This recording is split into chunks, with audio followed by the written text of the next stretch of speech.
চাকা বন্ধের প্রভাব পড়ল বরাক উপত্যকার প্রবেশপথ কালাইনে।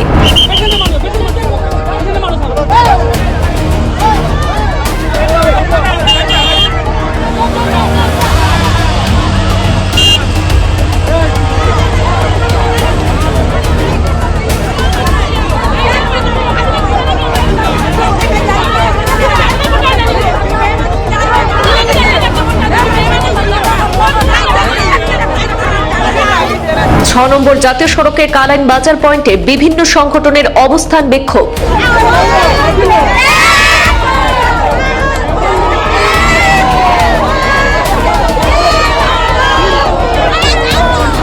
সড়ক দখলমুক্ত করতে দফায় দফায় প্রায় 25 জনকে গ্রেপ্তার করেছে পুলিশ। পরিস্থিতি সামাল দিতে শিলচর থেকে ঘটনাস্থলে পৌঁছান কাছাড়ের senior police super Parthapratim Das সহ বিশাল পুলিশ বাহিনী।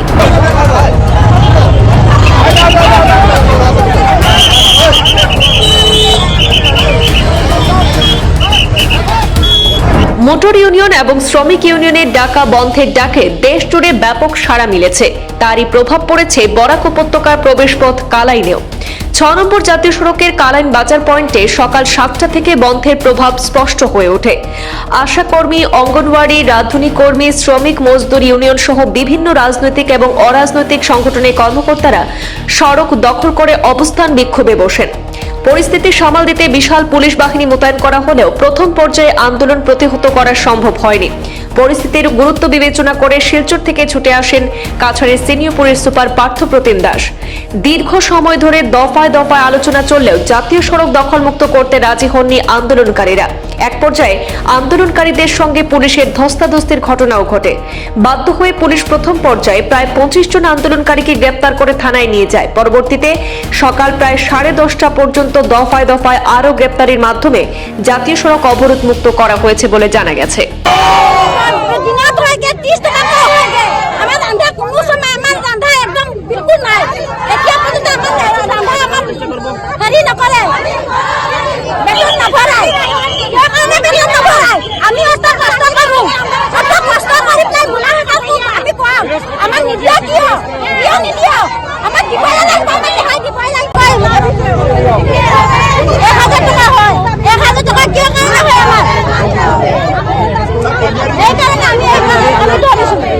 আজি অত বছর পরে আমি রাঁধি আছো, আমি গরিব মানুষ গতিকে আমি রাঁধো, নাহলে আমি এনেকা নাৰান্ধিলো হয়।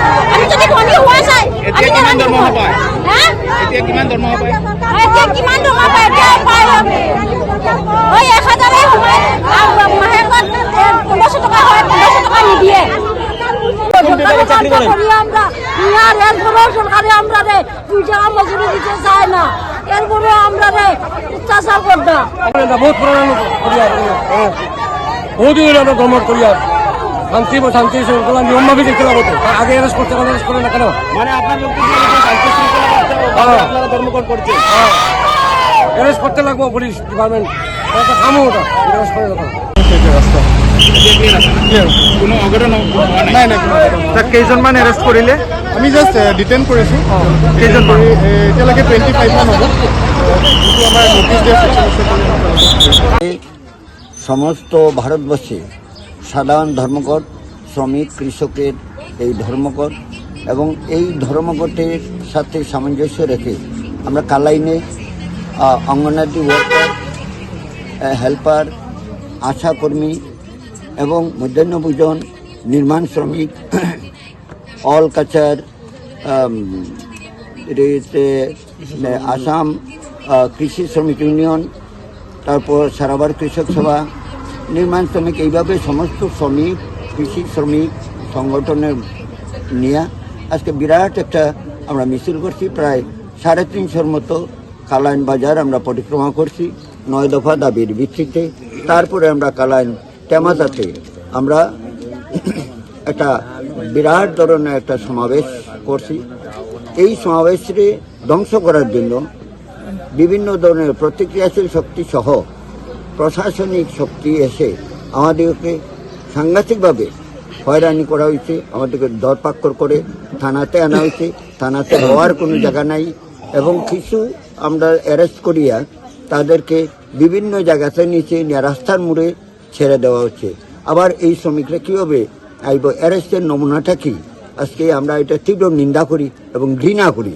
এই কি ভারতবর্ষ, এই কি গণতান্ত্রিক দেশ, এই কি আমাদের অধিকার রক্ষার দাবি করতে গেলে পরে গ্রেফতার করিয়া মানুষকে এইভাবে বিপদমুখী করা, মানুষকে যা তা অবস্থা করা, এটাই কি প্রশাসনের দিক?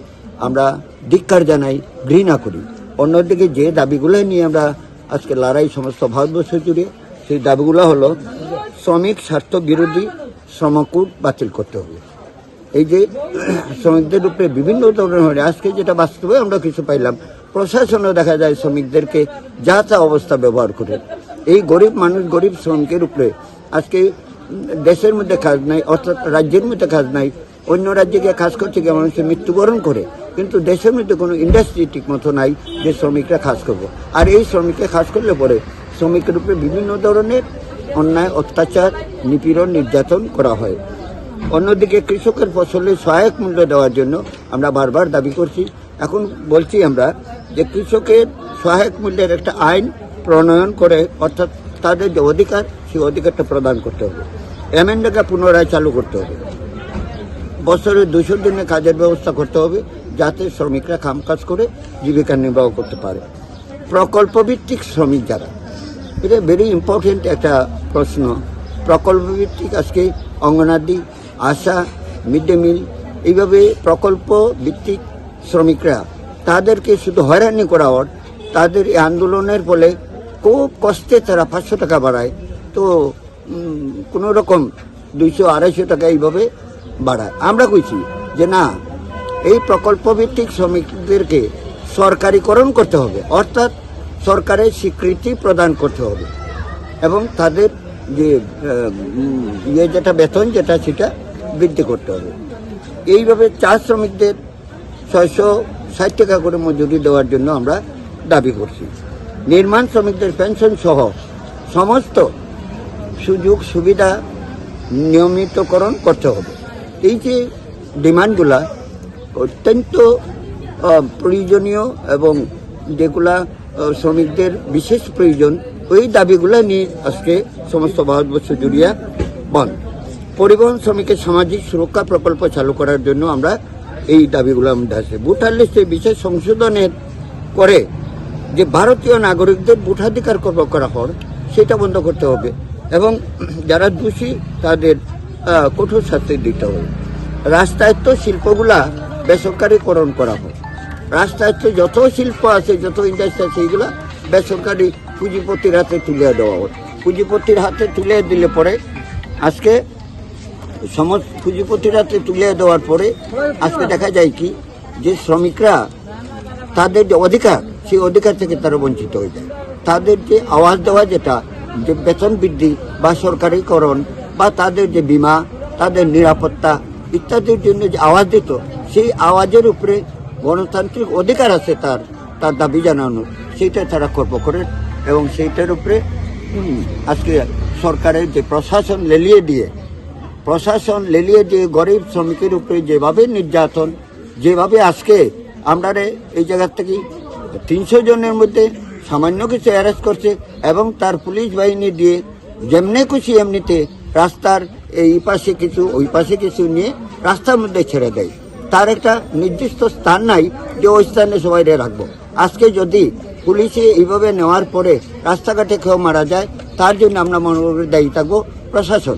আমরা সবাই তার কাস্টডিতে রাখার পর আজকে সকাল 8টার থেকে এখন পর্যন্ত অনেকে জল পাইছে না, অনেকে একটা কোনো কিছু খাওয়ার মতো পাইতেছে না, অনেকের মাথা ব্যথা করে, অনেকের ওষুধ তথ্য পাওয়া যেতেছে না। যদি কাস্টডিতে কোনো শ্রমিকের অঘটন ঘটে, তার জন্য দায়ী থাকবো এই সরকার, এই প্রশাসন।